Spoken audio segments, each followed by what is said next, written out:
안녕하세요. 여러분의 아는 회계사입니다. 오늘은 조금 민감할 수 있지만 모두가 궁금해하는 바로 그 주제, 연봉에 대해서 얘기해 보겠습니다. 물론 워낙 연봉의 범주가 다양해서 저희가 직접 겪고 가깝게 들은 얘기 한도 내에서 전달드리겠습니다. 조심해야 되는 주제입니다. 먼저 회계사 초봉에 대해서 얘기를 해볼 텐데요. 물론 저희가 이제 둘 다 빅펌 출신이기 때문에 빅펌 위주로 얘기를 드려보겠습니다. 먼저 각자의 초봉. 네. 라떼는 벌써 최소 저희가 근데 말씀드리는 건 뭐 8년, 9년, 10년 이 정도 된 얘기이기 때문에 네. 조금 감안을 하셔야 될 것 같고요. 저 때만 해도 초봉이 그렇게 높지 않았어요. 저는 명확하게 기억나는데 되게 오래됐음에도 불구하고 명확하게 기억나는 숫자 3,852만 원이었습니다. 그래서 52만 원 뭐야? 그래서 기억이 나는데 회계사님도 비슷했죠? 정말 기본급, 저희가 말씀드린 거는 기본급이에요. 성과나 상여나 뭐 복지나 이런 거 모두 뺀 아주 기본 그 12분의 1 되는 그 기본 금액인데 3,860이었던 것 같아요, 제 기억에는. 지금은 어느 정도 되나요? 제가 물어보니까 요새 지금은 조금 차이는 있겠지만 4천 중반 정도 되는 것 같더라고요. 기본급만입니다. 그쵸, 기본급만이고 제 기억에 이제 그 3,860에 성과급 뭐 합산을 해서 4천 중반 정도의 원천이 찍혔던 걸로 기억을 해요. 1년차 때. 그쵸, 1년차 때.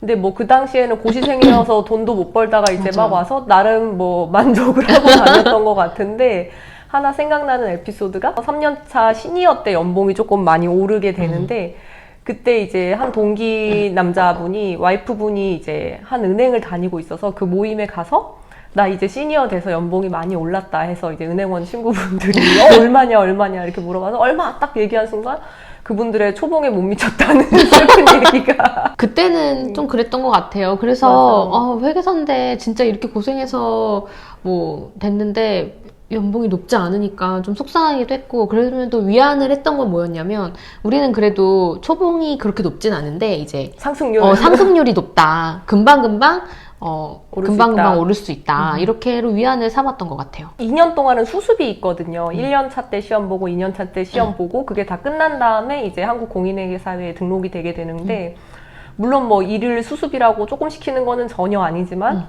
수습의 연봉이라고 생각하면 나쁘지 않다 이렇게 정신승리를 했던 것 같습니다. 그리고 수습 때는 그 등록비가 좀 비싸잖아요. 등록비 너무 많이 냈던 것 같은데. 제가 2호선 출근하는 지하철에서 그 월급 들어왔다고 해서 그 어플 켰다가 집에 갈 뻔했어요. 본 적 없는 이거 알바비인가? 이런 금액이 한번 찍힌 적이 있어서 한번 집에 갈 뻔했습니다. 등록비 때문에. 네. 오늘 이 얘기를 하게 된 이유는 제가 인터넷 서핑을 하다가 직군별로 연봉 1억에 달하는 시간을 이제 비교해 놓은 표가 있더라고요. 그거를 보고 요새 이제 저희가 보통 뭐 5년, 6년 차 때 연봉 1억 정도를 찍는다 이런 얘기를 보통 하거든요. 그래서 이게 맞나요? 네, 매니저 연봉이 많이 오르면서 언제였죠? 2018년 11월입니다. 정확하게 기억하는 이유는 그때 딱 퇴사를 했거든요. 한 달 전에. 그때 연봉이 많이 올랐어요. 그때 이제 뭐 표준 감사 시간 도입하면서 회계사 수요가 많아지고, 그러니까 연봉을 조금 그전에 많이 낮았던 거를 회계법인이 인지를 하고 뭐 이러면서 뭐 한 명이 올리기 시작하니까 그 4대 법인에서 쭉쭉쭉 전부 다 올리면서 그렇게 돼서 매니저 D급 6년 차쯤 됐을 때는 이제 뭐 다 끌어모으면 1억 정도 된다라는 게 지금의 통설인 것 같아요. 네, 제가 아주 정확하게 기억하는 게 한 번도 오른 적이 없는 시기에 제가 퇴사를 하고 한 달 후에 이제 제가 가지고 나갔던 기본급 급여 대비 1,100만 원인가 올랐었어요. 물론 이제 기본급여로는 아니고요. 성과급을 포함해서 성과급을 이제 1억이라고 합니다. 그래서 뭐 이런 얘기를 요즘은 하기는 해요. 5, 6년 차에 어딜 가면 뭐 1억을 받을 수 있냐. 연봉 못 맞춰준다. 연봉을 못 맞춰준다라고 해서 요즘은 그래도 많이 개선됐는데 저는 이게 정상인 것 같고 더 업무량에 비해서는 더 올라가는 게 맞는 것 같고 저는 그렇게 생각합니다. 상승이 아니고 정상화다. 그렇죠, 맞습니다. 물론 사람마다 뭐 업무량 대비 연봉이 뭐 높다 낮다 하고 느끼는 건 다를 텐데요. 그래도 회계법인 다니면 다양한 기회를 이제 만들어주기 때문에 그걸 경험이라고 생각하고, 그리고 보통 회계법인을 사관학교처럼 많이 생각을 하시는데 사관학교에서 일하면서 배우면서 돈도 받는다 이렇게 생각을 하면 또 나쁘지는 않은 금액 같습니다. 그럼 이제 연봉 체계를 얘기해 볼게요. 회계법인 연봉 체계 되게 단순하죠. 아, 이렇게 단순한 회사는 어딜 가도 없습니다. 기본급에 성과급을 더하고 뭐 구질구질하지만 뭐 한 달에 네, 뭐 회사마다 달랐던 좀 달랐던 것 같긴 뭐 한데 12만 원, 15만 원 했던 네. 것 같아요. 요새는 얼마인지 정확하게 모르겠는데 비슷하거나 조금 더 많을 것 같기는 해요. 그것까지 다 끌어모은 거를 저희는 이제 이제 연봉이라고 연봉이라고. 생각했던 거죠. 그리고 그 기본급여가 12분의 1로 엠빵에서 나오기 때문에 예측하기 되게 쉽고, 그리고 성과급이 여름 쪽에 6월에서 8월 정도에 받는 것 그때 같아요. 성과급이 빡 터지면 딱 받고 퇴사 이렇게 하는 거죠. 못 이기면 받기 전에 퇴사. 물론 시즌 때 일을 했어도 그 성과급 받는 시점이 없으면 돈을 안 줍니다. 아, 맞습니다. 개인적으로 되게 슬픈 부분이었죠. 그래서 이렇게 되는 것 같아요. 성과급을 받으려고 여름까지 버틴다. 그럼 여름에는 아. 상대적으로 비시즌이어서 좀 행복하면서 돈이 많이 들어온다? 그럼 신난다. 좀 놀다 보면 시즌이 된다. 정신 차려보면 찬바람 불고 있죠. 그럼 너무너무 힘들다. 이제 퇴사해야지 이러고 시즌이 끝나고 나면 다시 성과급을 받을 시기가 돼서 이렇게 계속 사람은 그쵸. 망각의 눈물이고. 되게 최적화된 시기에 지급을 하는 것 같아요. 네, 맞아요. 힘들 때 빡 꽂아주고. 사람은 잊어버리고 다시 일을 하고. 그렇죠. 그래서 요새는 이 연봉 맞춰서 나가기 쉽지가 않다 이런 얘기를 많이 하는데 회계법인 연봉을 좀 찾아봤어요. 근데 평균 연봉은 뭐 9천 후반에서 1억 초반 정도 이렇게 되는데 뭐 많다면 많은 금액이지만 뭐 시중 대기업이나 은행권들이 사실 이 수준의 금액이기 때문에 어떤 회계사들은 이 연봉이 뭐 많다고 생각하실 수도 있고 많다고 생각하는 사람은 없을 것 같네요. 생각해보니까 뭐 적정하다고 생각할 수도 있고 적다고 생각할 수도 있는데, 그리고 파트너분들의 연봉을 찾아보니까 이제 각 회사별로 5억 넘는 분들이 이렇게 뭐 10명, 5명, 뭐 몇 명씩 계시고, 그리고 이제 각 대표님들이 이제 10억 원대 연봉, 10억 원 이상의 연봉을 가지고 있고, 그리고 파트너분들 정도에서 지분을 가지고 있는 파트너들이 있는데 그 정도 돼야지 이제 연봉이 좀 저희가 생각하기에 뭐 6억 이렇게 높은 연봉을 받게 되는 것 같습니다. 네. 그래서 뭐 매니저까지는 이제 조금 오르는 각도가 가파르고. 예, 가파르고 매니저부터 시니어 매니저 그리고 이사까지는 오르긴 하지만 되게 완만하게 오르다가 이제 파트너가 되는 순간 다시 한번 도약을 하게 되는 맞아요. 그런 연봉 체계인 것 같습니다. 제가 그래서 저희 이사님한테 저희 백펌에 있을 때 이사님 뭐 돈도 많이 버시는데 어쩌고저쩌고 막 이러니까 선생님 나랑 거의 비슷해 뭐 이런 얘기 실제로도 뭐 크게 차이가 그렇더라고요. 나겠죠. 네, 그럼 연봉이 괜찮다고 하는데 그럼 해도 왜 퇴사를 하는 걸까요? 퇴사 얘기는 다른 영상에서 저희가 한번 자세하게 다룰 예정이기는 한데요.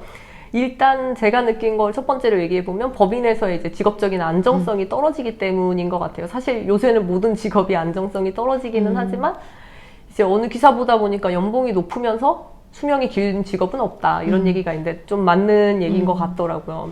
그래서 뭐 아주 높은 금액은 아니지만은 급여 소득자로서는 괜찮은 연봉이고, 근데 매니저 6년 차까지 하고 이사 달고 그 다음을 생각하면 아주 극소수의 파트너만 살아남게 되기 때문에 내가 파트너가 될 수 있다거나 혹은 파트너가 되고 싶다. 되고 싶어도 될 수 있는 건 아니지만 그렇죠. 그 전에 다른 길을 모색해야 되기 때문에 아무래도 퇴사에 대한 고민이 필수적으로 따라오는 것 같더라고요.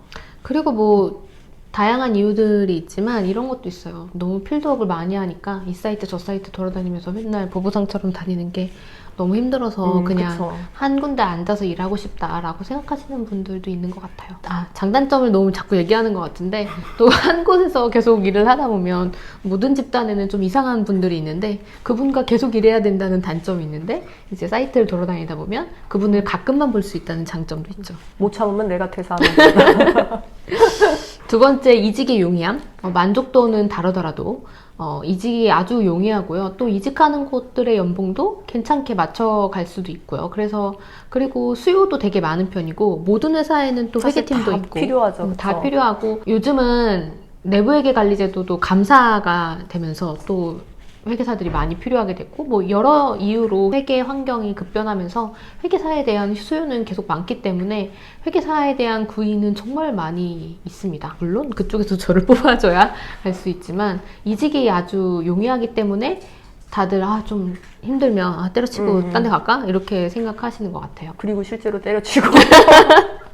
네, 그리고 세 번째로는 이제 개업의 가능성이 있기 때문에 아무래도 퇴사를 좀 더 고민을 하게 되는데, 급여 소득자로서 만족하고 살 수도 있지만 사실 전문직의 가장 큰 장점이 개업입니다. 그래서 다양한 방법으로 사실 사업을 할 수 있고, 제가 스마트 스토어에 물건을 팔 수도 있고, 뭐 음식점을 낼 수도 있고, 이런 사업의 형태는 선택을 할 수 있지만 본인 전문 분야로 내 일을 할 수 있는 게 사실 모든 전문직의 장점이고, 이 개업을 하게 되면 상방이 트이게 되죠. 연봉의 상방이 노력 여하에 따라서. 물론 너무 힘들겠지만 본인의 전문 분야로 본인의 일을 할 수 있다는 게 모든 전문직들이 그렇듯이 회계사의 장점인 것 같습니다. 회계법인은 비교적 연봉 테이블이 고정되어 있어서 어딜 가나 빅법은 거의 특히 유사하고요. 맞아요. 성과급은 본부별로 팀별로도 차이가 매우 클 수 있습니다. 매우 큽니다. 어느 전문직이나 마찬가지지만 큰 돈을 벌려면 자기 사업을 하고 영업을 해야 하죠. 이 얘기 아주 공감합니다. 지금 공부하는 회시생분들 여러 가지 이유가 있겠지만은 높은 소득에 대한 기대도 분명히 있으실 텐데요. 큰 돈 벌려면 본인 일을 하셔야 됩니다. 어서 합격하셔서 함께 부자 됩시다. 지금까지 여러분의 아는 회계사였습니다. 안녕.